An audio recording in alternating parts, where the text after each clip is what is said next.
우리에게 새날을 주신 하나님을 찬양하겠습니다. 찬송가 292장 찬양합니다.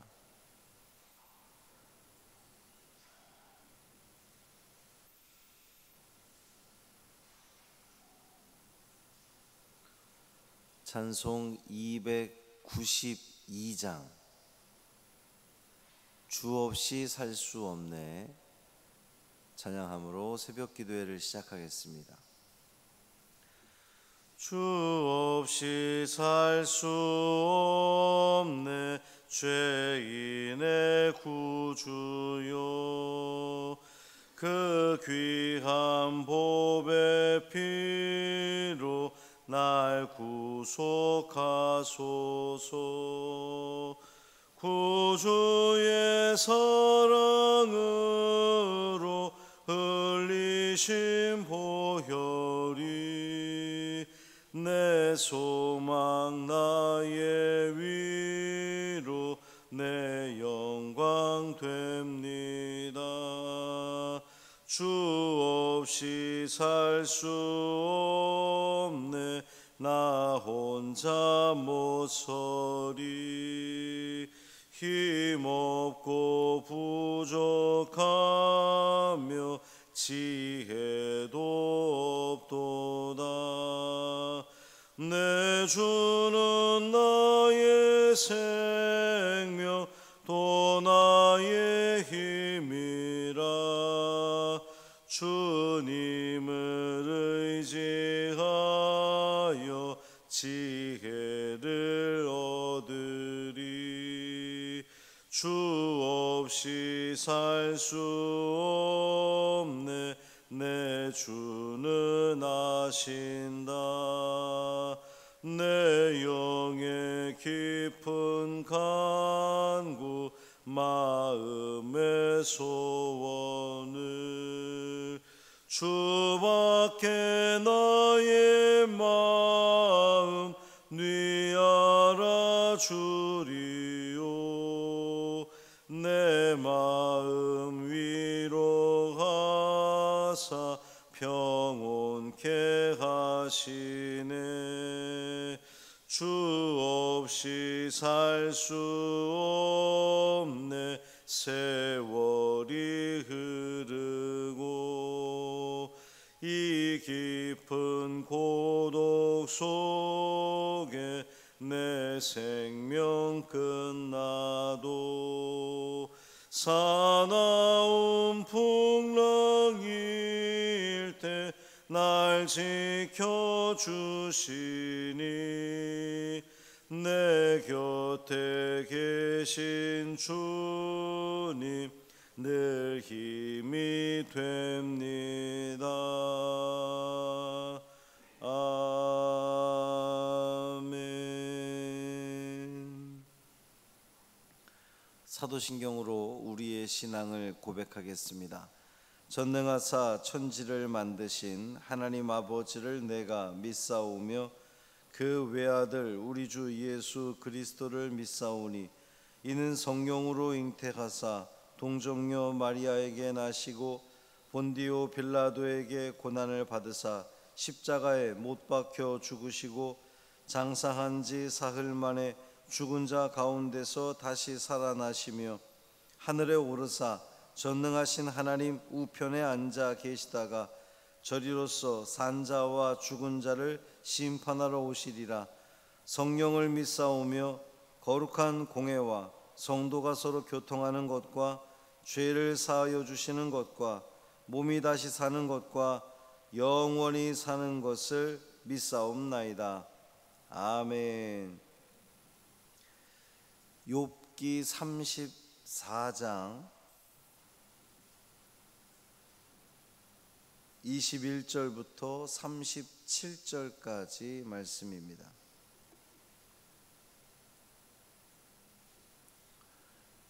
욥기 34장 21절부터 마지막 37절까지 말씀 함께 읽겠습니다. 그는 사람의 길을 주목하시며 사람의 모든 걸음을 감찰하시나니 행악자는 숨을 만한 흑암이나 사망의 그늘이 없느니라.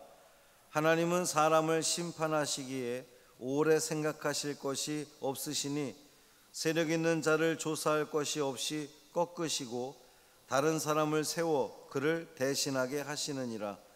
그러므로 그는 그들의 행위를 아시고 그들을 밤사이에 뒤집어 엎어 흩으시는도다. 그들을 악한 자로 여겨 사람의 눈앞에서 치심은 그들이 그를 떠나고 그의 모든 길을 깨달아 알지 못함이라. 그들이 이와 같이 하여 가난한 자의 부르짖음이 그에게 상달하게 하며 빈궁한 사람의 부르짖음이 그에게 들리게 하느니라. 주께서 침묵하신다고 누가 그를 정죄하며 그가 얼굴을 가리신다면 누가 그를 배울 수 있으랴. 그는 민족에게나 인류에게나 동일하시니 이는 경건하지 못한 자가 권세를 잡아 백성을 올가매지 못하게 하려 하심이니라. 그대가 하나님께 아뢰기를 내가 죄를 지었사오니 다시는 범죄하지 아니하겠나이다. 내가 깨닫지 못하는 것을 내게 가르치소서. 내가 악을 행하였으나 다시는 아니하겠나이다 하였는가. 하나님께서 그대가 거절한다고 하여 그대의 뜻대로 속전을 치르시겠느냐. 그러면 그대가 스스로 택할 것이요 내가 할 것이 아니니 그대는 아는 대로 말하라. 슬기로운 자와 내 말을 듣는 지혜 있는 사람은 반드시 내게 말하기를 욥이 무식하게 말하니 그의 말이 지혜롭지 못하도다 하리라. 나는 욥이 끝까지 시험받기를 원하노니 이는 그 대답이 악인과 같음이라. 그가 그의 죄에 반역을 더하며 우리와 어울려 손뼉을 치며 하나님을 거역하는 말을 많이 하는구나. 아멘. 이 말씀은 하나님 말씀입니다. 어제가 중복이었다면서요. 여름에 한복판에 와 있다는 얘기겠죠. 참 무더운 날씨가 계속되는데 건강에 유의하시고, 특히 이제 코로나가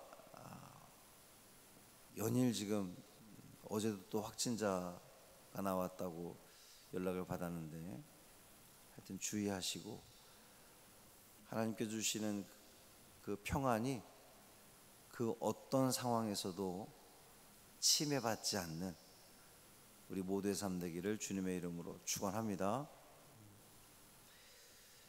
엘리후가 이제 계속해서 욥에게 하나님의 의로우심을 이제 이야기하는데, 오늘은 그 하나님의 의로우심의 근거가 하나님의 전지하심, 하나님은 모든 것을 다 아시기 때문에 의롭다는 겁니다. 하나님은 사람의 길을 모두 감찰하시고 아신다는 거예요. 그렇기 때문에 하나님 앞에서는 그 어떤 누구도 자신의 죄를 숨길 수 없다. 그러니까 하나님은 의롭다는 겁니다. 하나님은 사람을 심판하는데 주저하지 않으신다. 지금 엘리후는 그렇게 이야기합니다. 세상에 어떤 권세자라도 하나님 앞에서 숨을 수 없다는 거죠. 왜 그러냐면 모든 권세가 다 하나님으로부터 나왔기 때문입니다. 하나님은 세상의 권세자가 자신의 행위를 감추고 은밀히 행한다 할지라도 하나님은 모르는 법이 없습니다. 아무리 사람이 감추려고 해도 하나님은 다 아신다는 거예요. 그 세상의 권세자들은 자기가 가지고 있는 힘을 가지고 하나님도 속일 수 있다고 생각하지만 사람을 속일 수 있을지언정 그 누구도 하나님은 속일 수 없다는 사실이에요. 우리가 세상을 살아가면서 이제 엘리후가 그 얘기를 하는 건데, 하나님이 침묵하고 계시는 것처럼 보일지라도 하나님을 향해서 불의하다 말할 수 없다는 겁니다. 하나님의 침묵은 하나님 마음대로라는 거예요. 그러니까 인간들이 하나님 이렇게 해주세요 저렇게 해주세요 아무리 간구하고 기도할 때에 하나님이 아무런 대답도 안 하실 때가 있잖아요. 이제 욥의 경우가 그런 경우입니다. 욥이 하나님께 하나님 제가 지은 죄가 도대체 무엇인가요? 알려주십시오. 계속해서 항변하는데 그 항변을 가지고 엘리후는 야단하고 있는 거거든요. 네가 뭔데 감히, 너는 불의한 자인데 어찌 하나님께 응답이 없다고 하나님을 불의하다고 말할 수 있느냐?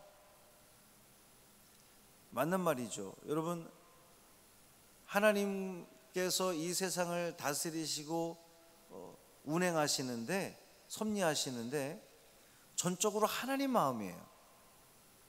그러니까 우리는 그저 하나님을 신뢰하는 거예요. 내 생각은 이렇게 했으면 좋겠고 저렇게 됐으면 좋겠고 이렇게 되는 것이 하나님 다운 모습일 거라고 우리는 생각을 하지만 그조차도 하나님의 영역인 겁니다. 하나님의 영역이에요. 사람은 자꾸만 내 마음대로 내 생각대로 되지 않는다고 하나님이 마치 정의롭지 않은 분인 것처럼, 하나님이 의롭지 않은 분인 것처럼 그렇게 말한다는 거죠. 그래서는 안 된다고 지금 엘리후는 이야기하는 겁니다. 하나님의 침묵에 대해서 그 누구도 야단할 수 없다, 하나님을 부정할 수 없다라고 하는 거예요. 하나님의 침묵에 대해서 우리는 그 어떤 권리도 가지고 있지 않습니다. 우리는 그저 피조물이고 더구나 우리는 죄인이기 때문에 하나님이 침묵하신들 왜 침묵하냐고, 왜 대답하지 않으시냐고 우리는 따질 수 없어요. 어제 말씀과 계속 연결이 되는 말씀인데, 하나님께서 침묵하실 때는 다 그만한 이유가 있는 거거든요. 하나님이 어떤 응답, 사실은 제가 계속해서 반복돼서 말씀드리는 거지만 하나님은 계속 응답을 하셔요. 내가 원하지 않는 대답이기 때문에 못 들은 척하는 거지 하나님은 계속 응답하십니다. 또 때로는 침묵하신다 할지라도 침묵하실 만하니까 대답하지 않으시는 거예요. 그러나 하나님께서 원하시면 하나님께서 원하시는 때에 하나님의 방법으로, 하나님의 음성으로 반드시 들려주시는 분이 우리 하나님이십니다. 성령을 통해서 알게 하시는 거예요. 깨닫게 하시는 거예요. 말씀을 통해서, 또 강단에 선포되는 그 말씀을 통해서 우리를 하여금 계속해서 알게 하신다는 거죠. 그러니까 우리는 내가 바라는 대로, 내가 원하는 대로 세상이 돌아가지 않는다 할지라도 하나님을 부정하다, 원망할 이유가 없다는 겁니다. 하나님의 침묵에 대해서 그저 받아들이는 거예요. 인간은 그 하나님의 침묵에 대해서 어떤 권리도 가지고 있지 않기 때문에 하나님께서 예수 그리스도를 보내주신 거예요. 우리는 그 어떤 자격도 없어요. 그 어떤 것도 행할 수 없습니다. 그렇기 때문에 예수 그리스도께서 우리 가운데 오셔서 우리의 죄를 사해 주셨기에 우리는 직접적으로 하나님과 대화할 수 있게 된 겁니다. 이전까지는 제사장을 통해서만 대화할 수 있었지만 우리는 예수 그리스도의 이름으로 직접적으로 하나님과 대화할 수 있게 된 거죠. 그러니까 없던 권리가 생긴 거예요. 자격으로 보면은 불가능하지만 우리가 무엇이간다 하나님께 야단하고 하나님께 왜 말하고 하나님 음성 왜 들려주지 않냐고, 응답하지 않냐고 우리가 야단하지만 그 어떤 권리도 없지만 이제는 권리가 생겼어요. 예수 그리스도를 통해서 예수 그리스도의 이름으로 기도하면 하나님께서는 반드시 은혜를 베풀어 주신다는 거예요. 엘리후가 보기에 욥은 하나님 앞에서 그의 죄를 회개하지 않고 있습니다. 자신의 죄를 인정하지도 않고 있어요. 또 자신의 죄를 깨닫지 못했음을 지적받았음에도 불구하고 여전히 겸손하지 못하다라고 엘리후가 지적하고 있는 겁니다. 심지어 욥은 나는 죄를 짓지 않았고 하나님 앞에 결백하다고 말하고 있으니까 엘리후는 그것을 가지고 야단하는 거죠. 네가 무엇이간데 그러느냐. 그러면서 오늘 본문에 나오는 그 모든 악인들, 그 악인들을 욥에게 지금 빗대어서 이야기하는 것과 마찬가지입니다. 어디서 많이 본 장면이에요? 어디서 봤죠? 욥의 친구들이, 이미 욥의 세 친구들이 욥을 그렇게 대했습니다. 네가 지금 고난받고 있으니까 너는 악인이야. 악인인 너는 하나님 앞에 너는 의롭다고, 너는 죄 없다고, 너는 그렇게 말하면 안 돼. 계속해서 이야기했는데 이 엘리후 역시 그렇게 말하고 있어요. 심지어는 욥이 자신의 죄를 인정할 때까지 벌을 받아야 된다고 지금 말하고 있는 겁니다. 여러분, 엘리후가 욥에게 종교적인 회개를 강요하고 있는 거예요. 너 회개해. 그런데 여러분, 옆에 사람이 혹은 목회자가 여러분에게 여러분 회개하십시오. 그럼 회개가 됩니까? 내가 회개해야지. 하나님, 내가 회개합니다. 잘못했습니다. 내가 진짜로 인정하지 못하면서 입술로만 회개한다고 고백하는 그 회개가 의미가 있는 걸까요? 의미가 없어요. 근데 지금 이 엘리후는 욥에게 종교적인 회개를 강요하고 있는 거예요. 너 회개해. 그런데 여러분, 중요한 사실은 욥이 인간적으로 잘못하는 것이 없다는 것은 하나님이 증명하신 부분이에요. 욥이 당하는 고난은 욥이 어떤 잘못을 했기 때문에 욥이 고난당하고 있는 것이 아닙니다. 순전히 하나님께서 사단에게 욥을 시험하도록 허락하셨기 때문에 지금 욥이 고난을 당하고 있는 거예요. 근데 엘리후는 그 점을 지금 전혀 모른 채 욥에 대해서 지금 야단하고 있는 겁니다. 우리가 해야 할 일은 고난당한 이들, 우리 옆에 있는 어려움을 당하고 있는 이들을 향해서 우리가 해야 할 일은 너 회개해. 하나님과의 문제가 있는 것 같아. 너 그거부터 해결해 라고 말하는 것이 아니라 그저 옆에 있어주는 거예요. 함께 울어주는 겁니다. 어깨를 다독거려 주는 거예요. 그 이후의 일은 그가 회개하고 회개하지 않고는 전적으로 성령께서 하시는 일이에요. 아무리 우리가 인간적으로 옆에서 야단한다고 그가 회개가 되는 것이 아닙니다. 말하기 좋아하는 분들이 있어요. 특히 신앙이 깊으면 깊을수록 내가 그동안 판단했던 것, 내가 경험했던 것 가지고 그것이 지혜인 줄 알고 고난당하는 이에게 회개하라고 말하는 이들이 참으로 많이 있습니다. 그러나 여러분, 그 말을 하기 전에 내가 먼저 하나님 앞에 회개할 것이 없는지 먼저 살펴보아야 되고요. 내가 하나님 앞에 겸손한 자인지 의로운 자인지 정말 내가 말씀 가운데 살아가는 자인지 내 자신을 먼저 돌아봐야 되고요. 그를 회개케 하시는 분은 하나님이시니 우리는 그저 하나님, 성령께서 그와 함께 하여 주십시오. 그러면 하나님께서 그와 함께 하실 때 그로 하여금 깨닫게 하시고 회개케 하시는, 그래서 진정한 회개를 통하여서 그의 삶이 변화되게 될 줄 믿습니다. 결론적으로 욥기의 결론을 보면 아무리 욥의 친구들이 이야기하고 엘리후가 말해도 욥의 마음이 돌아서는 것이 아니라 하나님께서 깨닫게 해주셨을 때의 욥이 결국은 내가 하나님 앞에 죄인이었습니다. 이제는 내가 눈으로 주님을 봅니다 라고 고백하게 되는 것을 우리는 결국 만나게 될 것입니다. 사랑하는 성도 여러분, 하나님의 선하심과 정의로움을 우리는 믿습니다. 의로우심을 믿습니다. 그러니 하나님께서 그 모든 것들을 온전히 행하실 줄 믿고 그저 주님을 신뢰하며 나아가십시오. 그 어떤 상황에서도 우리는 감사를 잃지 않으며 평안을 잃지 않으며 때로 고난이 와도 어려움이 와도 병이 들어도 사업에 실패해도 혹은 또 기쁨, 모든 기쁜 일들이 우리에게 닥쳐온다 할지라도 그 어떤 상황 속에서도 하나님을 노래하며 찬양하며 영광 돌리는 삶을 살아간다면 하나님께서 우리와 함께 하시고 우리의 삶을 가장 선하고 아름다운 길로 인도하실 줄 믿습니다. 오늘도 그 믿음으로 승리하시기를 주님의 이름으로 축원합니다. 살아계신 아버지 하나님, 감사합니다. 오늘도 말씀을 통해 우리에게 알게 하시니 감사합니다. 엘리후가 쏟아내는 그 모든 말들이 겉으로는 다 옳은 말인 것 같고 단어적으로는 분명 맞는 말인 것 같은데 그의 입술에는 긍휼이 없고 하나님의 사랑과 하나님의 은총이 없는 것을 우리는 보게 됩니다. 너무도 율법적인 잣대로 그 모든 것을 판단하고 그 모든 것을 바라보는 이 엘리후의 모습입니다. 주님, 우리 마음에 주님의 마음을 허락하여 주옵소서.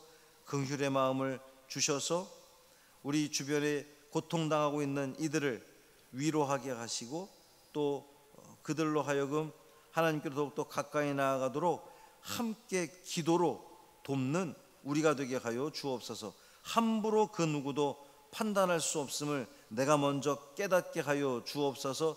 하나님, 성령 하나님께서 내 안에 우리 안에 오셔서 우리로 하여금 알게 하시고 우리의 죄를 고백하게 하시고 그 온전한 고백을 통하여서 우리의 삶이 어제보다는 좀 더 나은 회개, 정말 돌이켜서 고쳐지는 귀한 우리들의 삶 되게 하여 주옵소서.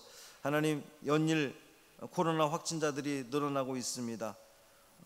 재단에 속한 모든 성도들 지켜주시고 보호하여 주시고, 특별히 코로나에 확진이 되어서 격리하고 있는 우리 성도들 또 우리 학생들 주님 붙들어 주셔서 이 모든 어려움 속에서도 믿음 잃지 않도록 도와주옵시고, 하나님께서 지켜주심으로 말미암아 잘 넘어갈 수 있도록 회복될 수 있도록 은총을 더하여 주옵소서. 감사드리며 우리 주 예수 그리스도의 이름으로 축복하며 기도합니다. 아멘. 하늘에 계신 우리의 아버지여, 이름이 거룩히 여김을 받으시오며 나라가 임하시오며 뜻이 하늘에서 이루어진 것 같이 땅에서도 이루어지이다.